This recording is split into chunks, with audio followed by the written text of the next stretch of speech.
رب اشرح لي صدري ويسر لي أمري واحلل عقدة من لساني يفقه قولي.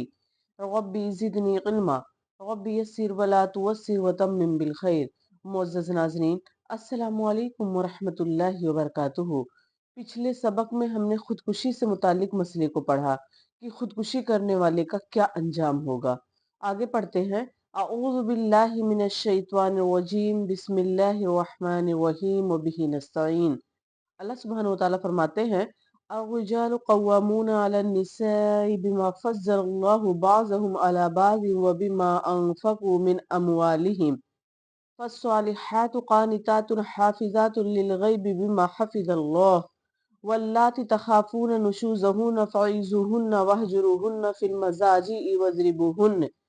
فإن أطعنكم فلا تبغوا علیہن سبیلا ان اللہ کان علیا کبیرا. مرد عورتوں پر حاکم ہے اس وجہ سے کہ اللہ نے ایک کو دوسرے پر فضیلت دی ہے اور اس وجہ سے کہ مردوں نے اپنے مال خرچ کیے ہیں. قرآن کریم نے گھریلو زندگی کو ایک یونٹ قرار دے کر مرد کو اس کا منتظم بنایا ہے، اس کا سربراہ، اس کا حکمراں اور اس کا قوام بنایا ہے. اور اللہ سبحانہ وتعالیٰ نے اس کے لیے لفظ قوام استعمال فرمایا ہے جس کے معنی ہوتے ہیں ہر قسم کی نگرانی اور حفاظت کرنے والا. اور گھر کا منتظم اس لیے مقرر کیا ہے تاکہ گھر کا نظام ایک مضبوط اور صحت مند ہاتھوں میں چلا جائے. مرد کو منتظم، مرد کو سربراہ، حکمراں، لیڈر اور قوام بنانے کے بھی دو وجوہات ہیں تاکہ عورتوں کے ذہن میں جو غلط فہمی پیدا ہو اس کا ازالہ ہو سکے. ایک ہے وہابی، دوسرا ہے کسبی. وہابی وہ ہے کہ جو مردانہ قوت اور دماغی صلاحیت ہے جس سے مرد عورتوں سے ممتاز ہوتے ہیں. یعنی اللہ سبحانہ وتعالیٰ نے جو مردوں کو مردانہ قوت دی ہے، یعنی ان کو جسمانی قوت عطا فرمائی ہے اور اسی لحاظ سے ان کو عقل بھی زیادہ دی ہے جس کی وجہ سے مرد عورتوں سے بالا تر ہوتے ہیں. اور یہی وجہ ہے کہ ایک مرد کی گواہی دو عورتوں کے برابر ہوتی ہے. اور دوسرا ہے کسبی، جس کا شریعت نے صرف مرد کو مکلف قرار دیا ہے تاکہ وہ اپنے بیوی بچوں کی حفاظت کر سکے اور ان کے اخراجات کو پوری کر سکے. یعنی شریعت نے اس کے بیوی بچوں کی حفاظت کی ذمہ داری اور ان کے اخراجات کو پوری کرنے کی ذمہ داری مرد پر ڈالی ہے اور عورت کو اس سے بری رکھا ہے کیونکہ عورت کی فطری کمزوری اور مخصوص تعلیمات کی وجہ سے جو اسلام نے عورت کے عفت اور حیا کے تحفظ کے تقدس کے لیے ضروری بتائی ہیں، اور اسی وجہ سے اسلام نے عورت کو تمام معاشی جھمیلوں سے دور رکھا ہے، باہر کے چیزوں سے دور رکھا تاکہ وہ اچھے طریقے سے اپنے شوہر کی اطاعت اور فرما برداری کر سکے اور اپنے بچوں کی اچھے طریقے سے تربیت کر سکے. کیونکہ اگر عورت بھی باہر کمائے گی، عورت بھی باہر رہے گی تو پھر بچوں کی تربیت کرنا بہت مشکل ہو جائے گا. اور ہم سب جانتے ہیں کہ بچے کا پہلا اسکول، پہلا مدرسہ ماں کا گود ہی ہوتا، وہیں سے بچہ سیکھتا ہے. تو جب ماں تربیت نہیں کر پائے گی تو بچہ بگڑ جائے گا. تو اس طریقے سے اسلام نے عورتوں کو معاشی جھمیلوں سے دور رکھا، اور چونکہ وہ صنف نازک ہوتی ہے، کمزور ہوتی ہے، اللہ تعالیٰ نے انہیں فطری طور پر کمزور بنایا ہے، اس لیے اپنے گھر میں ہی رہ کر یہ تمام کام انجام دے کہ اپنے شوہروں کی اطاعت و فرمانبرداری کرے اور اپنے بچوں کی اچھی طریقے سے تربیت کرے.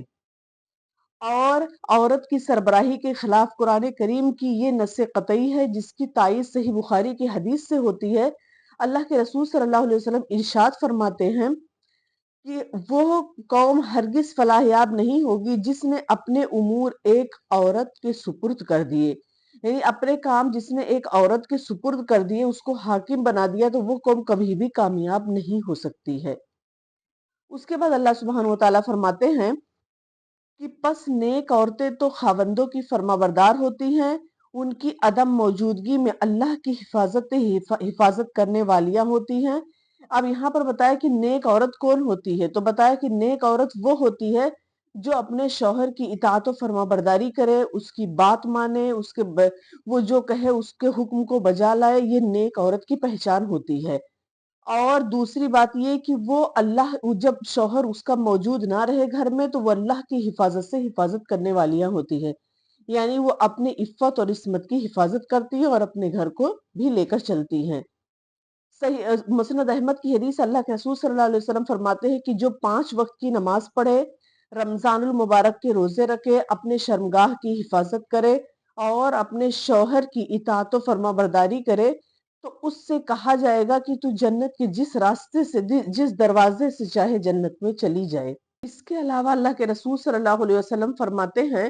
کہ بہتر عورت وہ ہے کہ جب اس کا خاوند اس کی طرف دیکھے تو وہ اسے خوش کر دے، جب وہ حکم دے تو اس کو بجا لائے، اور جب کہیں باہر جائے تو وہ اپنے نفس کو برائی سے محفوظ رکھے اور اپنے شوہر کے مال کی محافظت کرے۔ اس کے بعد آپ صلی اللہ علیہ وسلم نے یہی آیت تلاوت فرمائی، یعنی نیک اور فرما بردار عورت کی پہچان بتائی گئی ہے کہ نیک اور فرما بردار عورت کون ہوتی ہے؟ جو اپنے شوہر کی بات مانتی ہے، اپنے شوہر کی اطاعت کرتی ہے، فرما برداری کرتی ہے، اس تکلیف نہیں دیتی ہے، اور اس کے علاوہ جو ہے اس کی غیر موجودگی میں اپنے شوہر کی غیر موجودگی میں اپنے عفت اور عصمت کی حفاظت کرتی ہے۔ اس کے بعد اللہ سبحانہ و تعالیٰ فرماتے ہیں، پس جن عورتوں کی نافرمانی اور بددماغی کا تمہیں خوف ہو انہیں نصیحت کرو اور انہیں الگ بستروں پر چھوڑ دو اور انہیں مار کی سزا دو، اگر وہ تابعداری کرے تو ان پر کوئی راستہ تلاش مت کرو، بے شک اللہ بڑی بلندی اور بڑائی والا ہے۔ اب یہاں پر فرمایا گیا کہ ابھی تو فرمایا گیا تھا کہ فرما بردار عورت کون ہوتی ہے، اس کے بعد فرمایا گیا جو نافرمان عورتیں ہوتی ہیں، جو اپنے شوہروں کی بات نہیں مانتی، اطاعت و فرما برداری نہیں کرتی ہیں، تو ان کے متعلق فرمایا گیا ہے کہ پہلے ان کو نصیحت کی جائے، پہلے ان کو بتایا جائے کہ شوہر کیا ہوتا ہے، شوہر کے کیا حقوق ہوتے ہیں، اور شوہر کے ہم پر کیا حق ہے، یہ تمام چیزیں اس کو بتائی جائے، کیونکہ اللہ کے رسول صلی اللہ علیہ وسلم فرماتے ہیں کہ اگر اللہ کے علاوہ کسی اور کو سجدہ ہوتا تو میں عورت کو حکم دیتا کہ وہ اپنے شوہروں کو سجدہ کرے، یعنی اتنا بڑا مرتبہ شوہر کا ہوتا ہے تو وہ اس عورت کو بتایا جائے، اگر اس کو واضح نصیحت سمجھ میں نہیں آ رہی ہے تو پھر اس کے بستر الگ کر دیے جائے، اس کو اپنے بستر پہ نہ سلایا جائے، اس کو الگ بستر پہ سلایا جائے، اور یہ ایک جو اچھی عورت ہوتی ہے اس کے لیے یہ بہت بڑی بات ہوتی ہے، بہت بڑی تنبیہ ہوتی ہے۔ اگر اس سے بھی اس کو بات سمجھ میں نہیں آ رہی ہے تو پھر یہاں پر بتایا کہ اس کو ہلکی مار ماری جائے، یعنی اللہ اور اس کے رسول نے مرد کو یہ اجازت ہرگز نہیں دی ہے کہ وہ بالکل عورت کو وحشانہ یا پھر ظالمانہ طور سے مارے، جس طریقے سے جاہلوں کا وتیرہ ہوتا ہے۔ اسلام نے سختی سے اس کو منع کیا ہے کہ عورت کو ایسی مار نہ ماری جائے، ایسی مار نہ ماری جائے کہ جس سے نشان پڑ جائے یا پھر جسم کا کوئی عضو ڈیمیج ہو جائے یا پھر ٹوٹ جائے، مطلب کچھ بھی ہو جائے، اس طریقے کی مار نہیں، بلکہ ہلکی سی تنبیہ کے لیے ہلکی سی مار دی جائے۔ اللہ کے رسول صلی اللہ علیہ وسلم سے سوال کیا گیا کہ عورت کا حق اس کے میاں پر کیا ہے، یعنی عورت کا حق شوہر پر کیا ہے، تو فرمایا کہ جب تو کھائے تو اس کو کھلائے، جب پہنے تو اس کو پہنائے، اور اس کے منہ پر نہ مار، گالیاں نہ دے، اور گھر سے الگ نہ کر غصے میں، اگر تو اس سے بطور سزا بات چیت ترک کر دے تب بھی اسے گھر سے نہ نکالے، یعنی چاہے کچھ بھی ہو جائے گھر سے آپ کو نہیں نکالنا ہے اور اس کے منہ پہ نہیں مارنا ہے، نہ ہی اس کو گالی دینا ہے۔ اور اسی طریقے سے ایک اور حدیث سے، صحیح مسلم کی حدیث سے، نبی کریم صلی اللہ علیہ وسلم نے حجۃ الوداع کے موقع پر فرمایا، عورتوں کے بارے میں فرمایا کہ اللہ تعالیٰ سے ڈرتے رہا کرو اور ڈرتے رہا کرو، اور وہ یعنی عورتیں جو ہے تمہاری خدمت گزار اور ماتحت ہے، تمہارا حق ان پر یہ ہے کہ جس کے آنے جانے سے تم خفا ہو وہ اسے نہ آنے دے، اور اگر وہ ایسا نہ کرے تو انہیں یوں ہی سی تنبیہ بھی تم کر سکتے ہو، یعنی سخت مار جو ظاہر ہے نہیں مار سکتے، اور تم پر ان کا حق یہ ہے کہ انہیں کھلاتے پلاتے پہناتے اڑاتے رہو۔ تو یہ ہے کہ اگر وہ جس سے شوہر جس کو ناپسند کرتا ہے تو بیوی جو ہے اس کو اپنے گھر پہ نہ بلائے، اگر اس کو پسند نہیں ہے اس کا آنا تو بیوی اس کو اپنے گھر پہ نہ بلائے، لیکن شوہر کو بتایا کہ وہ اس طریقے سے نہیں مار سکتا، ایک تو اس کے منہ پہ نہیں مار سکتا ہے، اور اگر وہ اپنی اصلاح کر لے